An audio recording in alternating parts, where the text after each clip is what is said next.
Well, everyone, welcome to ClubCon Esports Competition. I am Tommy, World at War Comics, and I'm here with Zach, owner of Z's Comics out in Seguin's. Zach, it's great to be with you. I'm with Thunder as well. Good to be with both of you, Hello, man. It's exciting to be here. I'm glad to have you, man. So we're going to talk a little bit about what motivated Zach to get into comics at an early age, I assume. So it's not as early as you think. So my parents, they bought me, like my first comic was Transformers Generation 2. They found a little collection at a flea market. Yeah. And the little gatefold cover was my first comic. It had Generation 2 #1, and then it had Snake Eyes crossover with G.I. Joe. It had like 2 or 3 comics in there. But I never really got into comics until about high school. In high school, my first storyline that I started collecting was a Marvel Civil War event. My cousin and my history teacher, Adam Compton, they started telling me, oh, you should read this storyline. Oh, you should read this storyline. And the high school had a bunch of comics in the library. So I was like, okay. So I'm like 16 and I barely got my car. And my cousin's like, oh, hey, let's go over here to New Braunfels to Heroes and Fantasies. And that's where I bought like my own first comics. You know what I mean? Nice. So it's been a little bit of a journey over there. But yeah, it's my first like comic that I bought myself was Civil War #2. Where Peter Parker unmasks in front of everybody. So yeah, I love it, man. That's a great taste by the parents over there with Transformers and G.I. Joe. That's a great place to start from first. And then Civil War. I mean, we all know what happened with Civil War later on with movies. So I mean, great first comic book, Zach. All right, let's go on, man.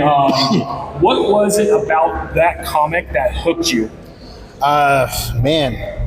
The Steve McNiven's art was amazing. First of all, the storyline was just incredible. To me, the storyline was amazing. It was Mark Miller, I believe, was on writing duty on that one, and somehow it just grabbed me.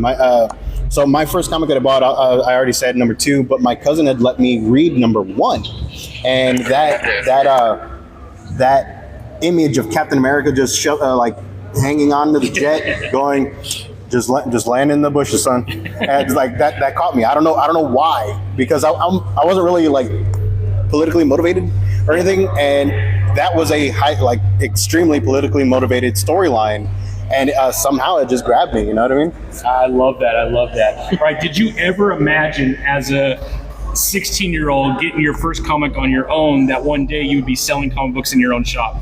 Oh God, no. That wasn't part of the plan. Huh? That was not part of the plan. Honestly, I had no plan. I wanted to be a writer, a comic writer. After I started messing with, started getting into comics myself, I wanted to be a comic writer, and I made little stories here and there, and never really hooked up with an artist to bring them out. But yeah, it just kind of what. Sorry. Sorry about that. First time doing one of these. You're good, Zach. You're good. But yeah, so nothing really said I'm going to be selling comics. You know what I mean? At the time, I wasn't really too concerned with collecting variants or anything. I just collected what I liked. You know what I mean? And eventually, it just like, oh hey, this comic is worth $40. This comic is worth $100, and I'm like, whoa! I just wanted to read it. Yeah. Was there a comic book in Civil War that captured you out of all the characters that are in there? One that captured you more than the others? Punisher War Journal #1. Punisher is good. Punisher is good. So like angsty teen kind of thing. Punisher was my guy for a while. You know what I mean?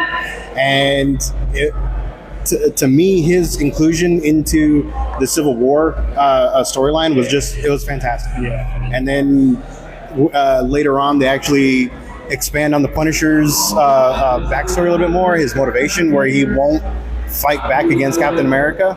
I thought that was just like his motivation, where he won't fight back against Captain America. I thought that was just like peak right there. That is very peak, man. Civil War is definitely, with everything that came after that, is one of the top comics, I think. Yeah, for sure. All right, so what was the light bulb moment when you knew that you wanted to open up a comic shop? So, like, how does that happen, Zach? How does that happen, man? It was a total accident. So before I opened the shop, I was working 12-hour days, over at a factory over in Seguin, and I was not seeing my kids at all. Like I was going pretty much days without seeing my kids, and like they were with my parents and all that stuff, but you know it's not the same. So like one day I just woke up and I quit, and I didn't know what I was doing. But like 2 or 3 days later, I'm sitting there, I'm hanging out, the kids are already in bed. A comic falls off my wall and hits me in the head. Literally, like this is like it. I don't know how it happened. It falls off the wall, hits me in the head, and then, yes, that was literally a V8 moment. But yeah, it hit me in the head, and I'm like, you know what? This is like a $1,200 comic. Like it was already CGC'd and everything. Yeah. So I was like, you know what? I'm gonna go ahead and sell this. Yeah. And you know that's what. And you know, I felt kind of a little bit of a rush. Like it kind of saddened me a little bit to see it go. Yeah. It was one of those J. Scott Camels, and he's one of my favorite artists. He's amazing, by the way. Yeah, incredible. I just got the Marvel Rivals in over at the shop right now. Yes. And he's doing pretty good too. Yeah. But yeah, I sold that, and I was like, you know what? I could do this. Yeah. Like I know a decent amount of comics. I know a decent amount of what's popular. I was like, you know what? I could do this. Yeah. Like I know a decent amount of comics. I know a decent amount of what's popular, even though I don't really care for it, kind of stuff. But I talked to my dad, and he helped me. He explained to me logistics, what I need to look for, how I need to start, and he just it was born out of not wanting to work 12 hours and not take my kids. Yeah, not working 12 hours and then pretty much living in a comic book store is not a bad gig either. Pretty much, yeah. I mean, like I still work 12-hour days, but you know, I get to go across the street and you know see my kids whenever I get to. Like when I'm there at the comic shop, I'm like, I say I'm at work, but really I'm just like, oh man, that looks cool. Oh man, that looks cool. I'm gonna get some of those.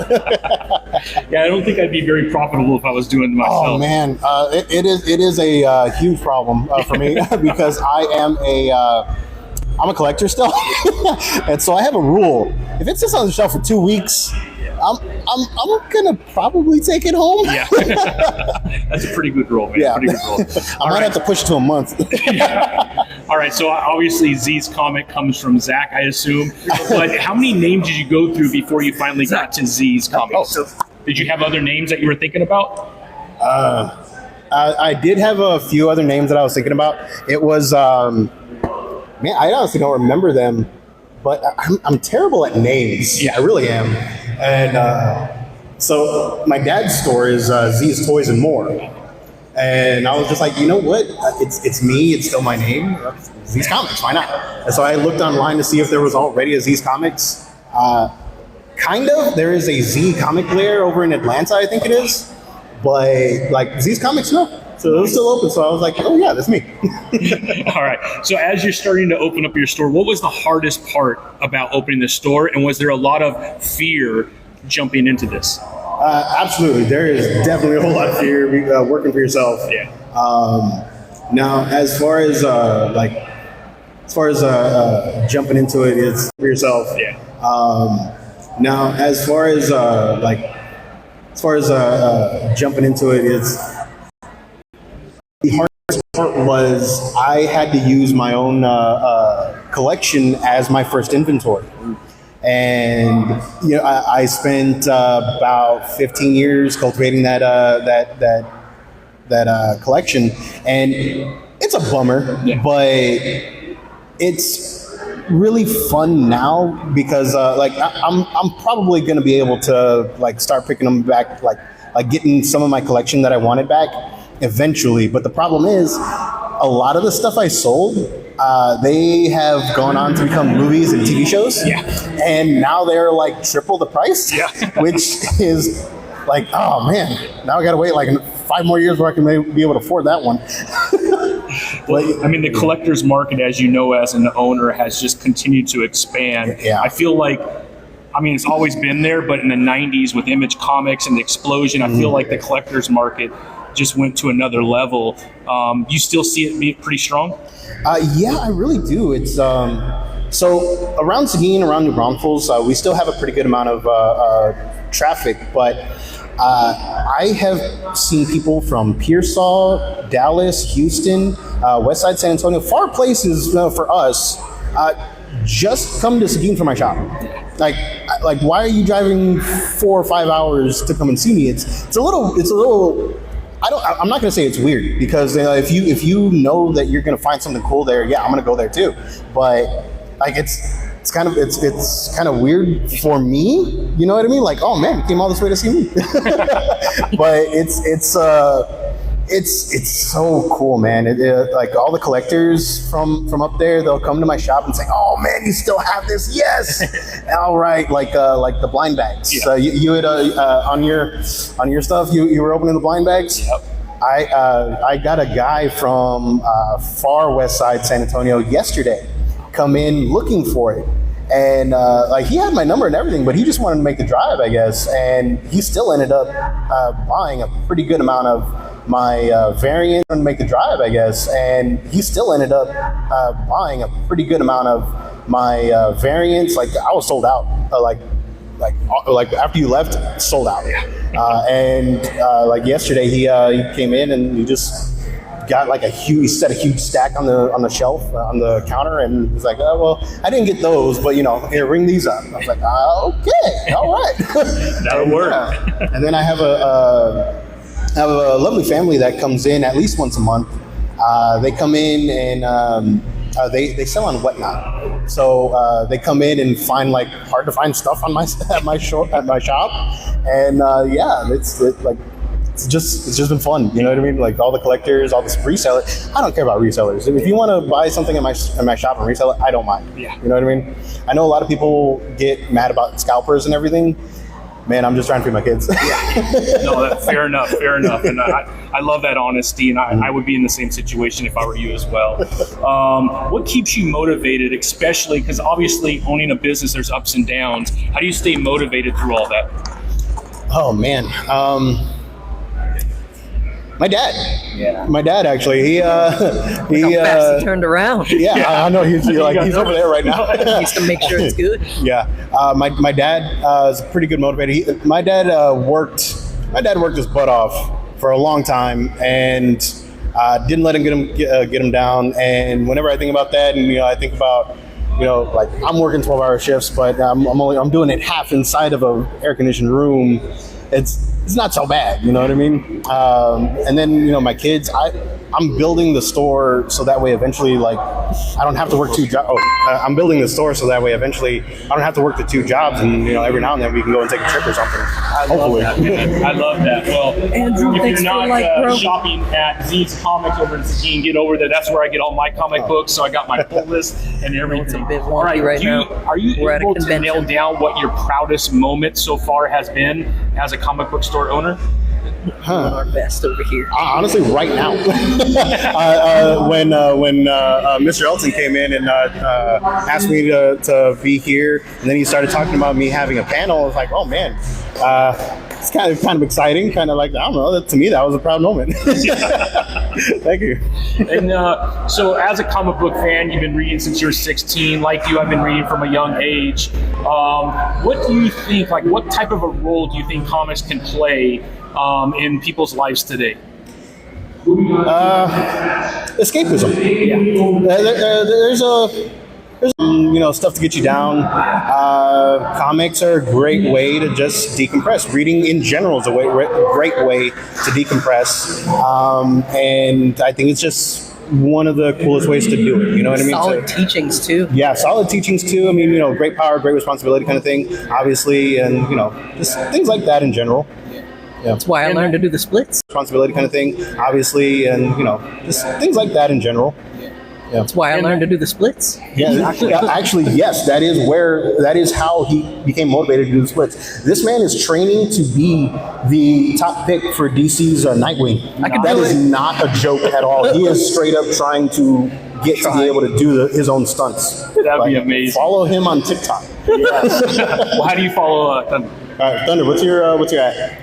think it's just my name, like Miller O Thunder. Yeah. Uh-huh. Nice.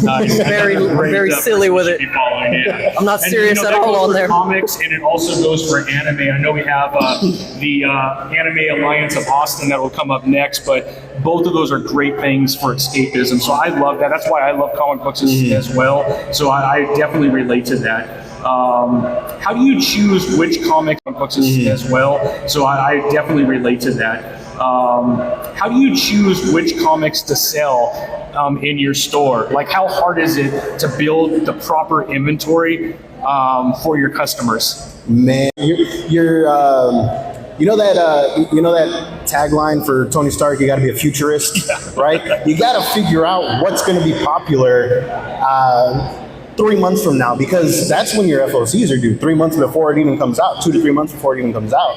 So I try to gauge from looking at previews. I try to gauge what storylines, even for different comics, have been popular recently, like the Dark Prison storyline from Batman.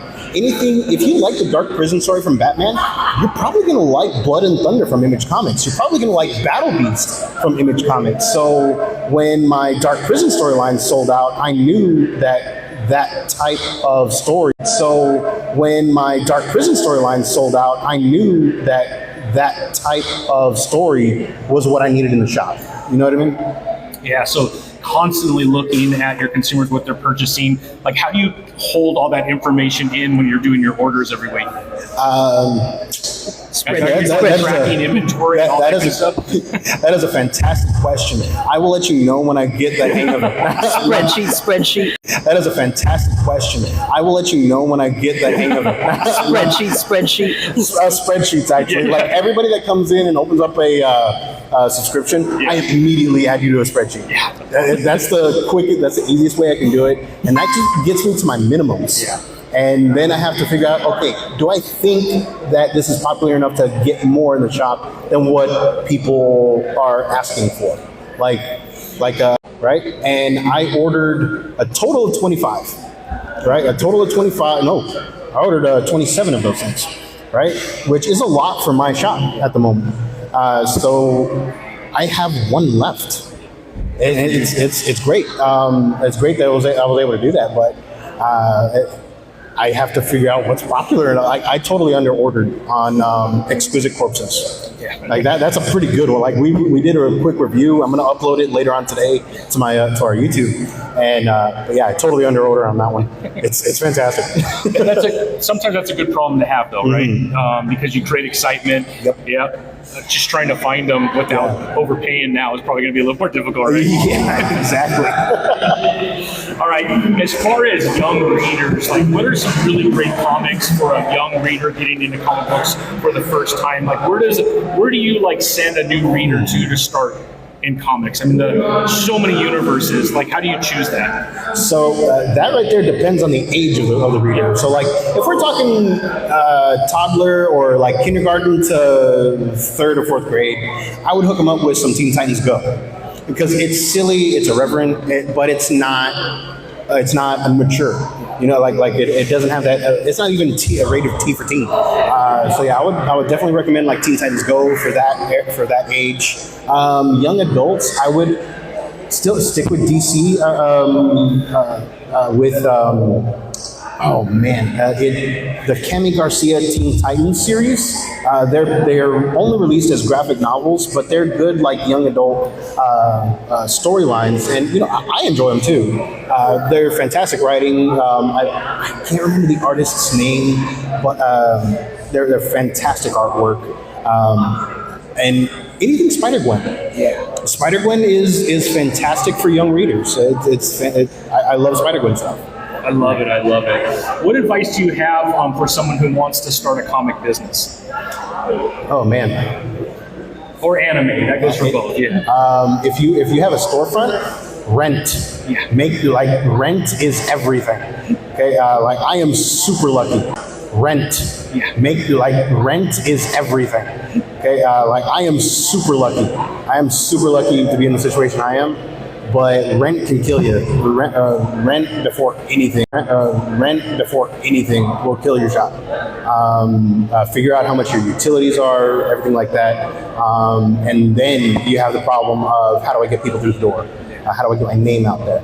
And I've just been plugging away for free on Facebook, Instagram, stuff like that. And by accident, I turned Z's Toys into a profit-making business. And Z's Comics is right there. It's coming. I'm coming for you. He's an influencer. Entrepreneur. Oh, is that what I am now? You're an entrepreneur, Zach. Okay, let's go with that. I like that a lot more than influencer. Yeah, you definitely with a small loan of a building from your dad, you've built an empire. As kids and teens, how young do you think you could be to start your own business? Oh man. So, like business in general, or in Just this? in general, I mean, it could be on TikTok. I mean, there's so many different avenues today. So I actually know a guy who started his own business at 15, rebuilding small engines. He actually made a pretty good profit about it, and he learned he learned bookkeeping. He learned all that stuff at a pretty young age while he was still in high school, and he shared his story with me. Not too long ago. He works with me at the day job. He built his own thing at 15, and he still does it on the side, but for the most part, now he's an assistant manager now. That's awesome, man. So, age isn't really a problem. It is your motivation, it is your work ethic. And that's the main thing to come over. So, What skills and habits helped you succeed? So whenever I learn about comics or anything, I am super. I do a deep dive on pretty much anything about that character. If I find a fun character, I do a deep dive on everything. And that helps me with my basic knowledge. Somebody comes in, oh, hey, do you know about this character? Yeah, I know about that character. I got this, I got that. So it's I don't really have any special interests or things that'll help me. It's just I like this character. I'm going to learn everything I can about them. I love that. I love that. Can people make a career out of their hobbies and things that they love? Definitely. You're proof, right? Kind of. So the store is at a really good spot. I'm actually, according to all the business models, I'm a year and a half ahead of the curve. So that's kind of cool. Eventually it will turn profit. But right now it's neutral, which is pretty good for, only being a year and a half old. You know what I mean? Love it. Yeah. All right, if you could be any comic book character for a day, who would you be and why?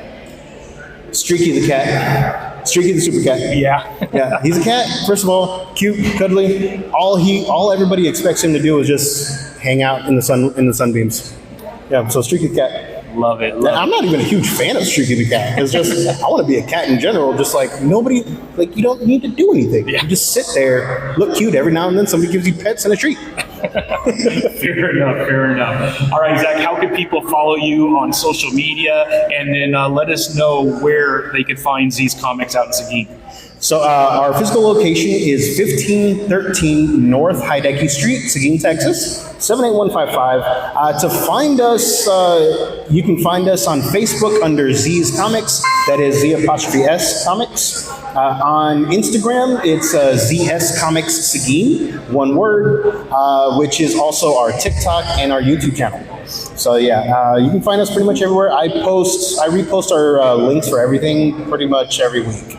So you can find us. The physical location might not look like much, but trust, it's like Snoopy's doghouse, and it's bigger on the inside. So we did a little Time Lord technology on there. It doesn't look like much on the outside, but when you open it, I